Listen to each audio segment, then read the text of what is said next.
It's our wedding day, why isn't the bride and groom here yet? Hurry up. As I was going about my day as usual, my phone rang. Wondering who it might be, I was told something utterly confusing. Wait, what? I got married 3 years ago. I already have kids, so I had no idea why they were saying I was the bride. Huh? From the other end, there was a momentary silence, possibly as taken aback by my response as I was by their statement. We both seemed puzzled. Just when I thought it might be a wrong number, the caller said something completely unexpected. My name is Katherine Johnson, 32 years old. I'm a middle school teacher and I have 2 children, a 2-year-old and a newborn. Currently, I'm on a 6-month parental leave, dedicating my time to taking care of my kids. I'm really grateful to my workplace for being so understanding and accommodating about taking leaves. Though I've gotten a bit used to parenting since this is my 2nd child, it's still a challenge and I often find myself sleep deprived.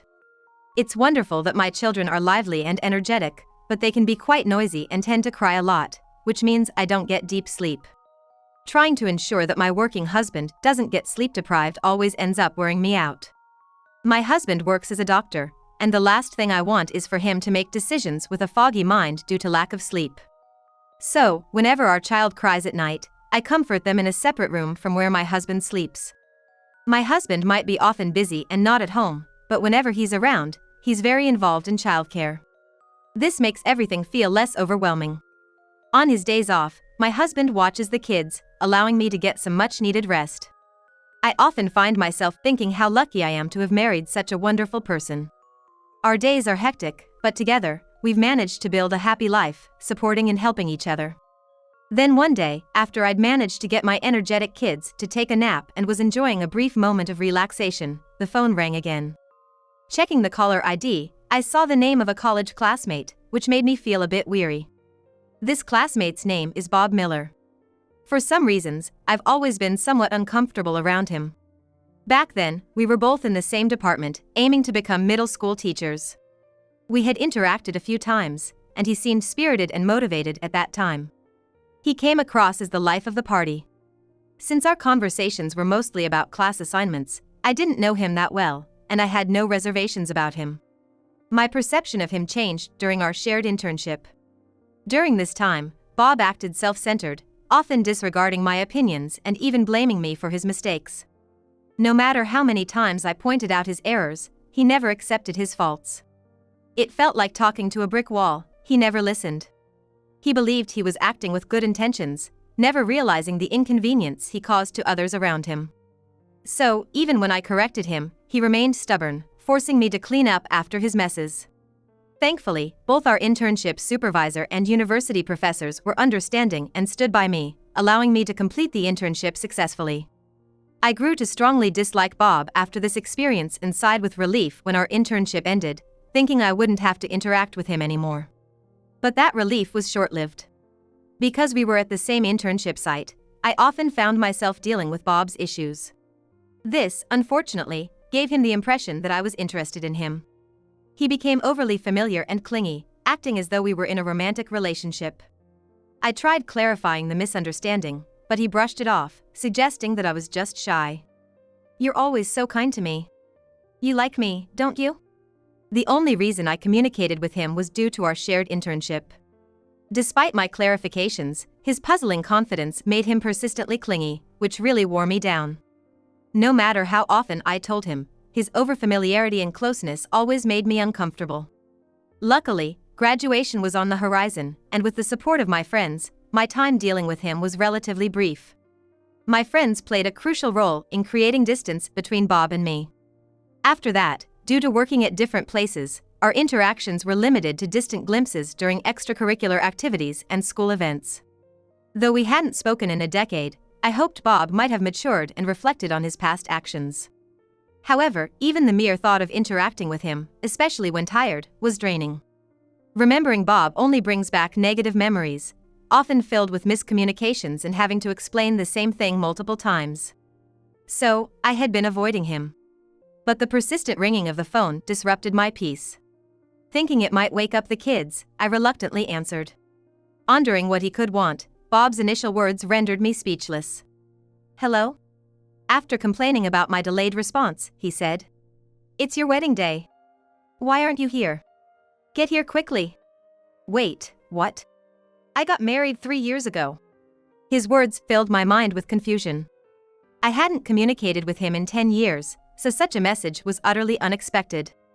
Baffled, I inquired if he had the right person. Huh?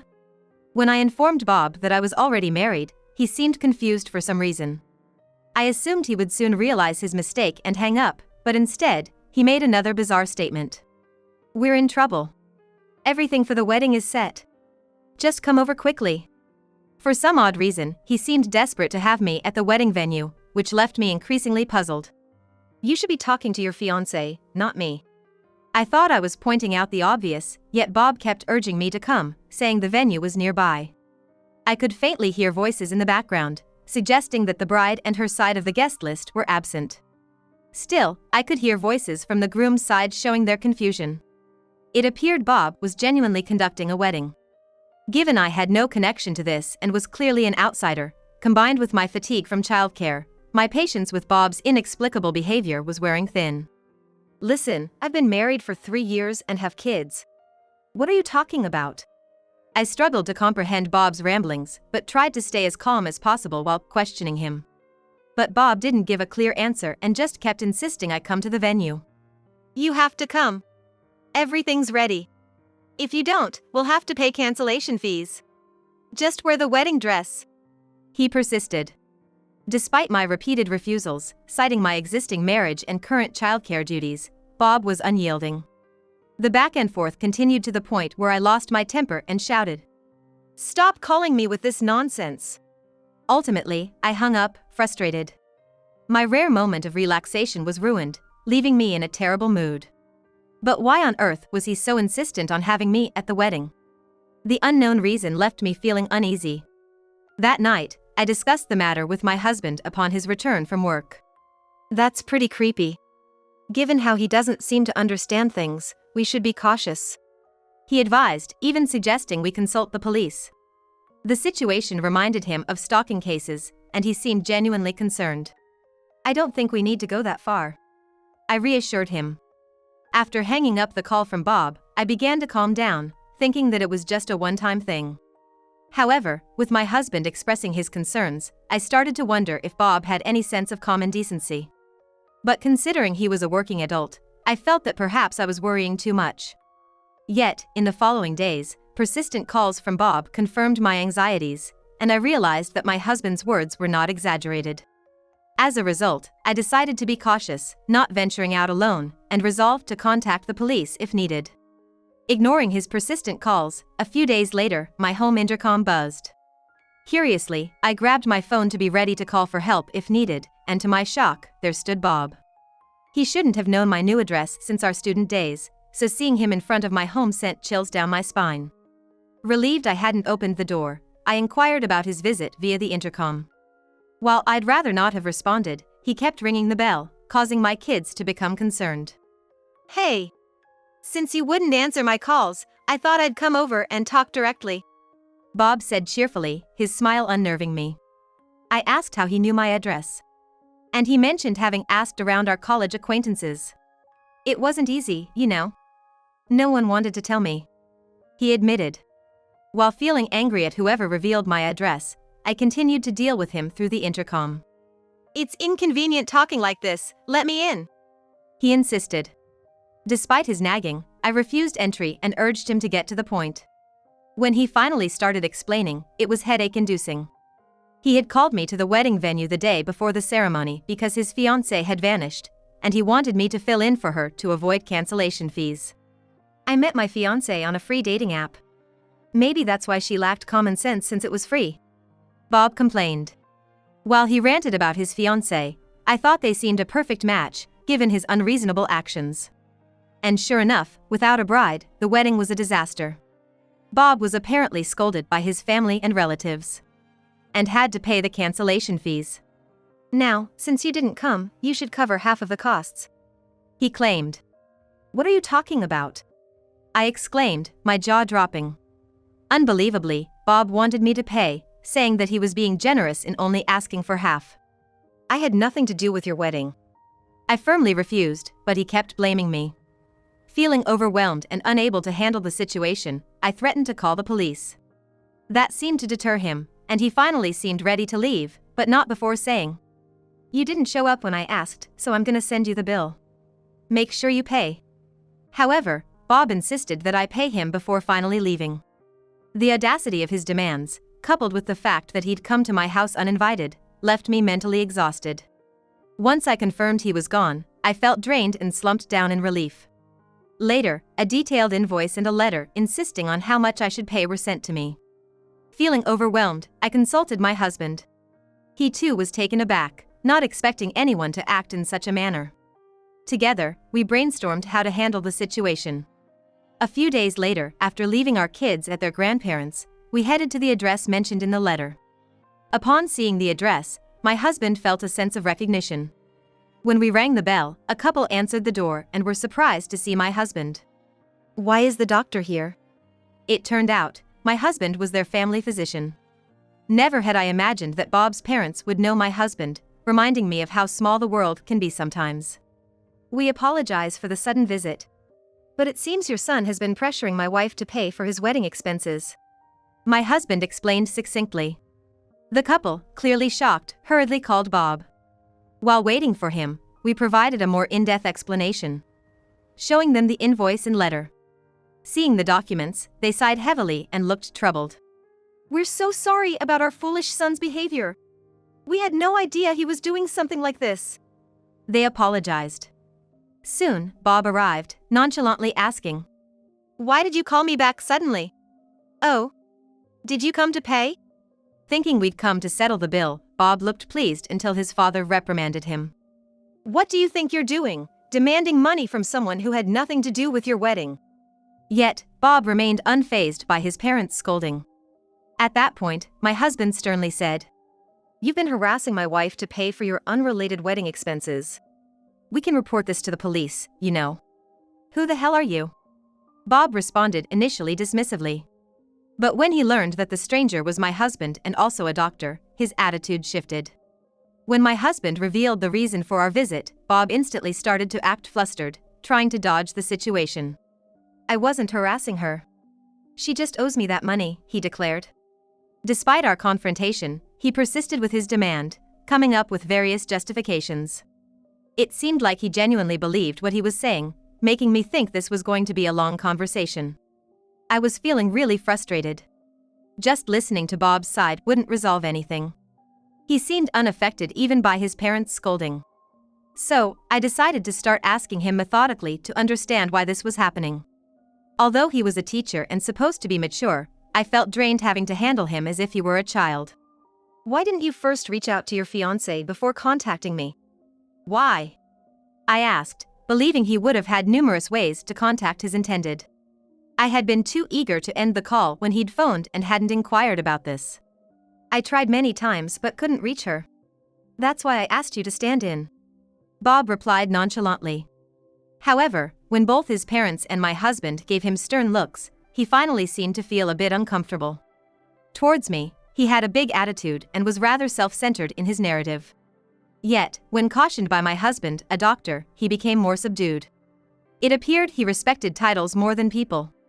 The realization that such a person was teaching impressionable middle school students made me apprehensive. Still, I continued, now curious about his fiancée.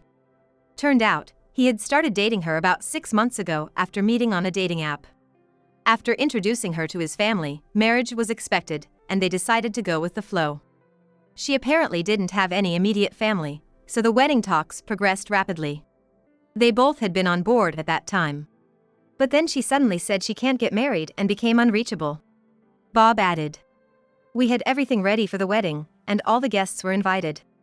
It's hard to call it off just because the bride isn't available."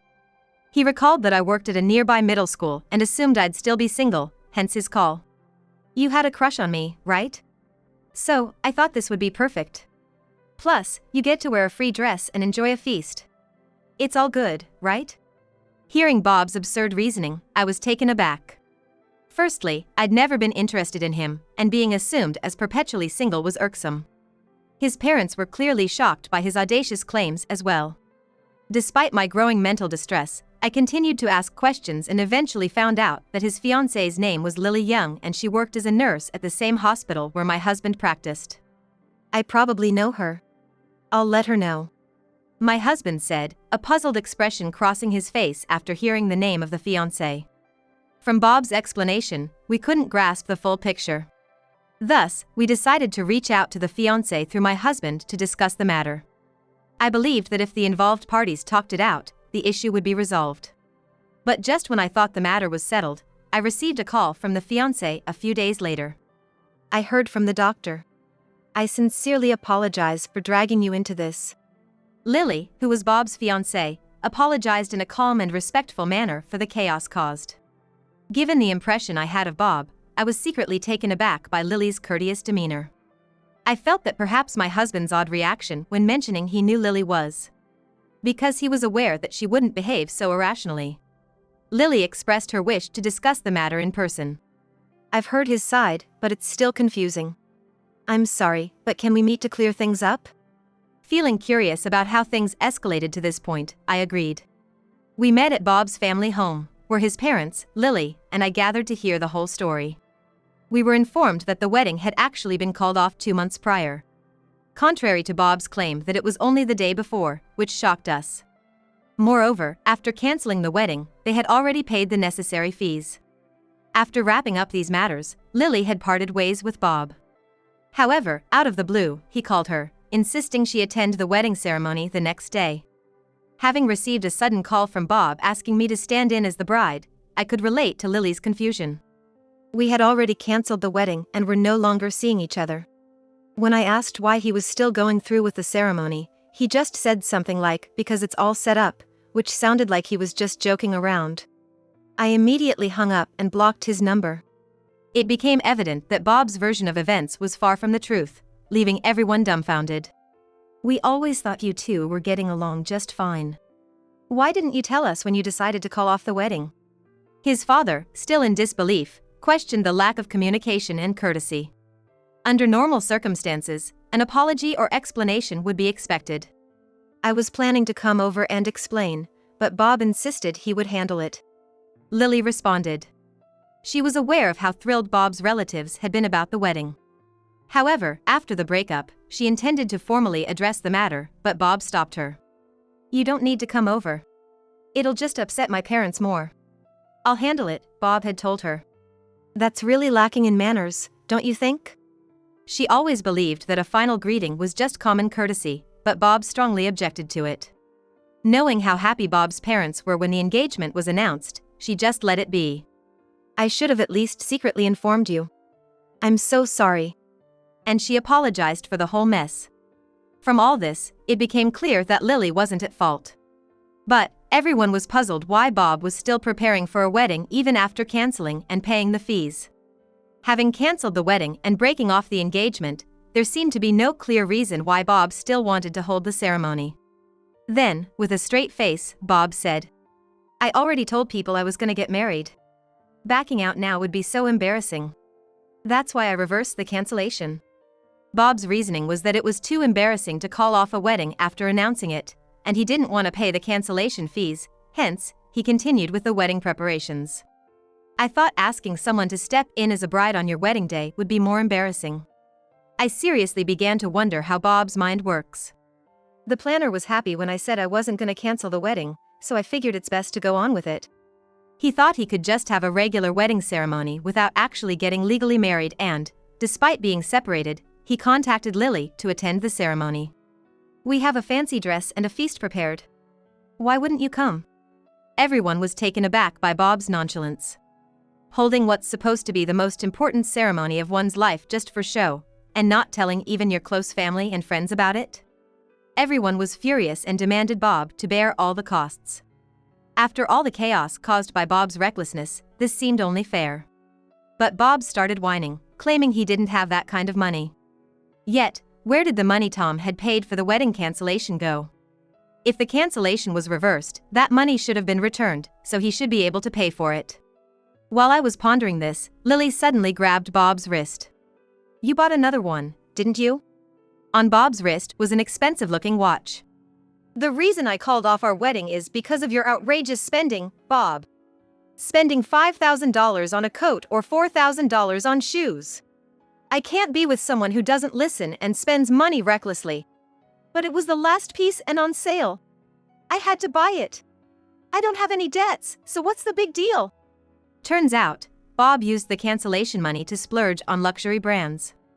He buys impulsively when he wants something. Certainly, with such behavior, their marital life would have been a tough one. Although he isn't in debt now, it seemed likely he would end up borrowing money just to satisfy his shopping urges. The teacher's salary isn't that high to afford such luxuries. Ordinarily, he'd be bankrupt by now. I wondered where he was getting all this money from. The person who was most infuriated by all of this was Bob's mother. You don't save, and you don't contribute a cent to the household.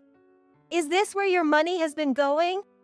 Bob lived at home because his workplace was nearby, relying on his parents for rent and even groceries. Initially, when he started his job, he wasn't earning much and didn't have significant savings, so his parents didn't particularly ask him to contribute financially to the household. But even after a decade, he still didn't contribute to household expenses and claimed to have no savings. His parents found this strange, but never imagined he was spending on such extravagances. They had been concerned, but trusted Bob when he assured them he was managing his finances and planning for the future. It's natural for parents to trust their grown-up children when they say they're okay. Bob, now in his 30s, neither helped with house chores nor contributed financially, fully relying on his parents. He could afford such luxuries by spending his entire salary on his whims. But with this wedding fiasco and learning about Bob's spending habits, his parents decided they won't pamper him anymore. Listen here. You'll pay every penny of the cancellation fee yourself. Don't you dare burden others with your problems. Bob's father yelled furiously, and Bob finally fell silent, nodding with a pale face. Later, it turned out that Bob had been asking several people for my address. Among them, someone who found his behavior suspicious reached out to me. Once I explained the situation, word of Bob's misconduct quickly spread among the school staff. From the beginning, parents didn't think highly of Bob at school as he didn't seem to take his students' concerns seriously. Students saw him as a friendly and approachable teacher, but not one to go to with serious concerns. As a result of the circulating rumors and the uncomfortable environment, it seems he resigned from his teaching position. His parents, having had enough of his irresponsibility, seemingly kicked him out of their home. Without any savings, Bob resorted to selling his luxury goods to find a place to live and is apparently now living in poverty. Moreover, he didn't have the money to pay the cancellation fee and ended up in debt. So, it looks like he's gonna be stuck in this poor lifestyle for a while. Because of all this, he apparently doesn't have the energy to come at me with any more crazy ideas. Furthermore, his parents, wondering where they went wrong in raising him, apologized to me. They assured me they'd keep a close eye on him so he wouldn't cause any more trouble. If his stricter parents are now watching over him, I doubt I'll ever encounter Bob again. I finally felt relieved, knowing I wouldn't have to deal with him. As for me, I've been busy with childcare as usual, but with my maternity leave coming to an end, I'm preparing to return to work. I always knew that small actions could lead to unexpected situations, but never thought I'd get dragged into something like this despite being cautious. I hope nothing like this ever happens again, but if it does, I've decided I'll handle it calmly and safely.